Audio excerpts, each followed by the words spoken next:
9 और 10 सितंबर को नई दिल्ली में G20 लीडर्स समिट आयोजित होने वाली है। उससे पहले हम आपका G20 परिवार के सदस्यों से परिचय करा देते हैं और आज कहानी फ्रांस की। आगे की बात आपको बताएं, उससे पहले ये नक्शा देखिए।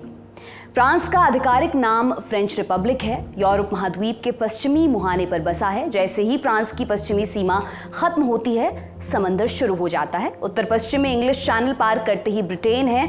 दक्षिण की तरफ भूमध्य सागर है, बाकी दिशाओं में जमीन है।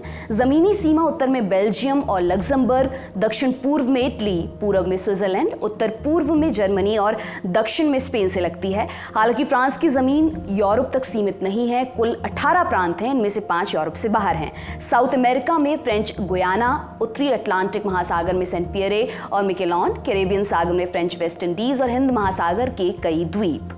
यूरोप वाले हिस्से को मेट्रोपॉलिटन फ्रांस कहते हैं। अधिकांश आबादी यहीं पर बसी है, बाकी जगहों का शासन भी यहीं से चलता है। कुल आबादी 6 करोड़ 77 लाख है। 50% ईसाई हैं, 33% लोग किसी धर्म को नहीं मानते, बाकी 17 में मुस्लिम और दूसरे धर्म के लोग आते हैं। फ्रांस की राजधानी है पेरिस। ये सबसे बड़ा शहर भी है। पेरिस को सबसे ज्यादा एफिल टावर की वजह से लोग जानते हैं। 1889 में फ्रेंच रिवॉल्यूशन के 100 साल पूरे होने पर यह टावर बनकर तैयार हुआ था। एक सिविल इंजीनियर हुए गुस्ताव एफिल, उनकी कंपनी ने डिजाइन किया और बनाया था। 1931 तक ये दुनिया का सबसे ऊंचा स्ट्रक्चर था।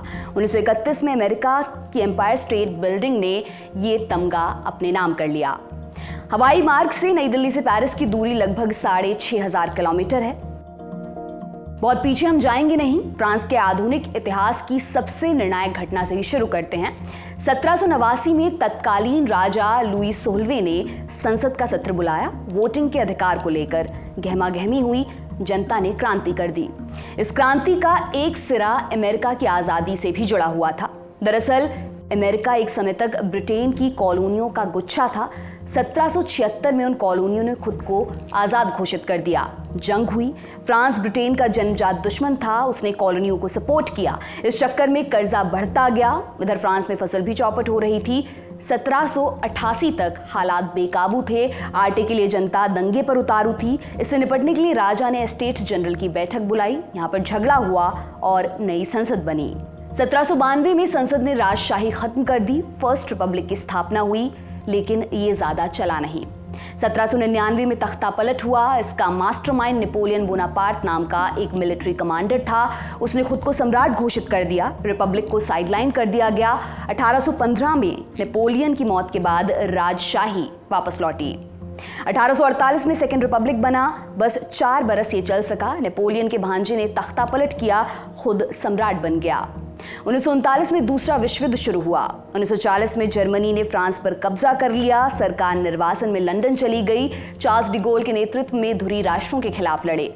1944 में फ्रांस आजाद हो गया। 2 बरस बाद फोर्थ रिपब्लिक की स्थापना हुई।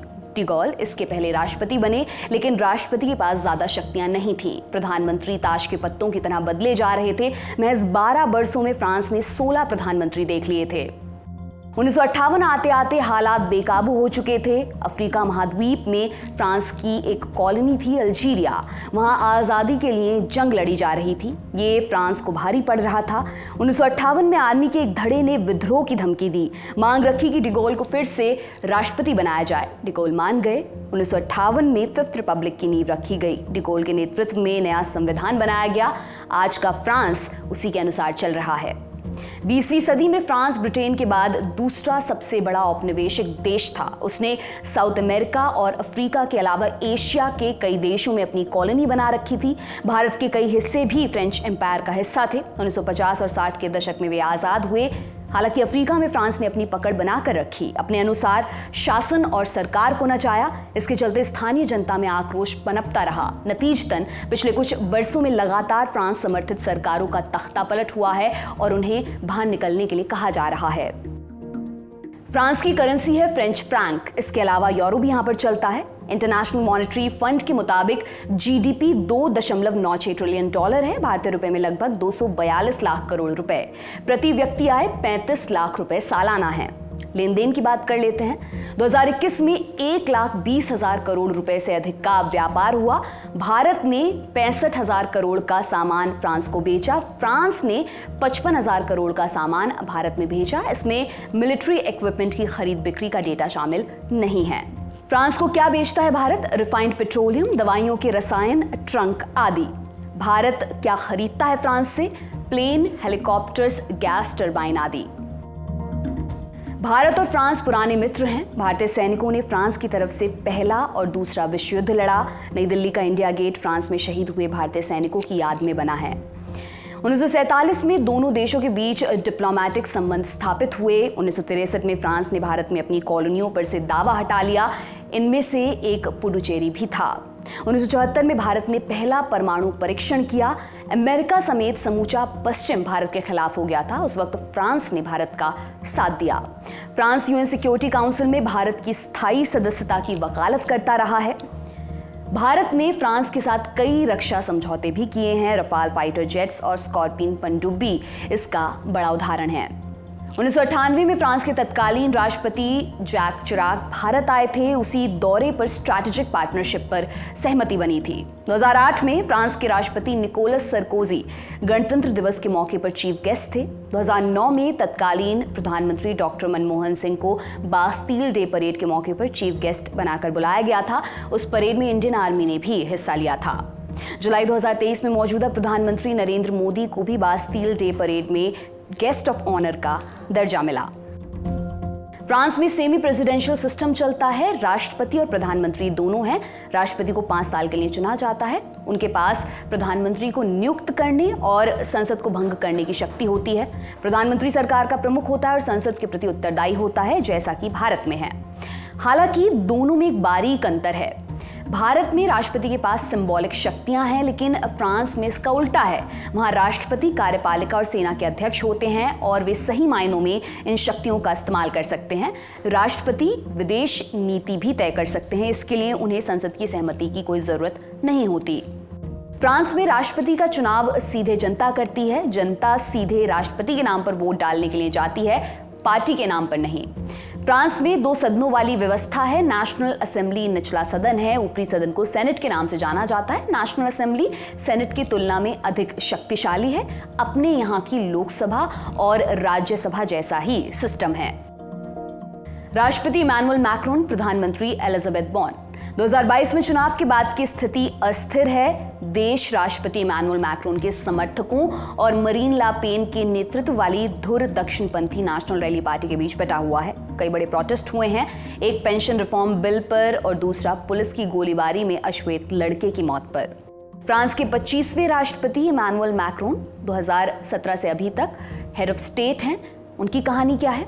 दिसंबर 1977 में पैदा हुए। रोथस्चाइल्ड एंड कंपनी में इन्वेस्टमेंट बैंकर के बतौर उन्होंने काम किया। 2014 से 2016 तक अर्थव्यवस्था, उद्योग और डिजिटल मामलों के मंत्री रहे। 2017 में पहली बार राष्ट्रपति बने। 2022 में लगातार दूसरा चुनाव जीता। वो एक मध्यम मार्गी राजनेता हैं। उन पर अमीरों के पक्ष में आर्थिक नीतियां बनाने के आरोप भी लगते हैं। नई दिल्ली में आयोजित G20 लीडर समिट में आने के लिए मैक्रोन ने अपनी सहमति दे दी है। फ्रांस दुनिया के सबसे लोकप्रिय टूरिस्ट डेस्टिनेशंस में से एक है। 2018 में 8.9 करोड़ टूरिस्ट वहां पर गए थे। एफिल टावर दुनिया में सबसे ज्यादा देखा जाने वाला स्मारक है। हर साल 70 लाख से ज्यादा टूरिस्ट वहां पर आते हैं। कोरोना महामारी के टाइम एफिल टावर को बंद कर दिया गया था। उससे पहले ऐसा सिर्फ सेकेंड वर्ल्ड वॉर के समय पर हुआ था। फ्रांस पहले और दूसरे विश्व युद्ध का विजेता रह चुका है। फ्रांस का झंडा दुनिया का सबसे पुराना राष्ट्रीय ध्वज है, जो अभी भी इस्तेमाल में है। पहली बार 1794 में फहराया गया था। फ्रेंच 29 देशों की आधिकारिक भाषा है, जो इसे दुनिया में दूसरी सबसे अधिक बोली जाने वाली भाषा बना देती है। फ्रांस चीज़ का सबसे बड़ा उत्पादक देश भी है। वाइन का भी सबसे बड़ा उत्पादक है। फ्रांस G20 के अलावा G7, नेटो और यूरोपियन यूनियन के सबसे प्रभावशाली सदस्यों में गिना जाता है। 2024 के ओलंपिक गेम्स पेरिस में होने वाले हैं। फ्रांस सिक्योरिटी काउंसिल के 5 परमानेंट मेंबर्स में से एक है। उसके पास वीटो का अधिकार है। फ्रांस यूरोपियन यूनियन और नेटो का फाउंडिंग मेंबर भी है। दोनों संगठन रूस यूक्रेन युद्ध की सबसे अहम कड़ी हैं। इस समय फ्रांस अफ्रीका महाद्वीप में बड़ी चुनौती का सामना कर रहा है। उसके समर्थन से चलने वाली सरकारों का तख्ता पलट हो रहा है। उनकी जगह पर रूस की तरफ झुकाव वाले लोग सत्ता में काबिज हुए हैं। इससे नए युग के कोल्ड वॉर का खतरा पैदा हो गया है। आपके लिए तमाम जानकारी इकट्ठा की है हमारे साथी सोम ने। मेरा नाम दिव्यांशी सुमराव है। हमारी G20 कवरेज जारी रहेगी। आप बने रहिए ललन टॉप के साथ। बहुत बहुत शुक्रिया।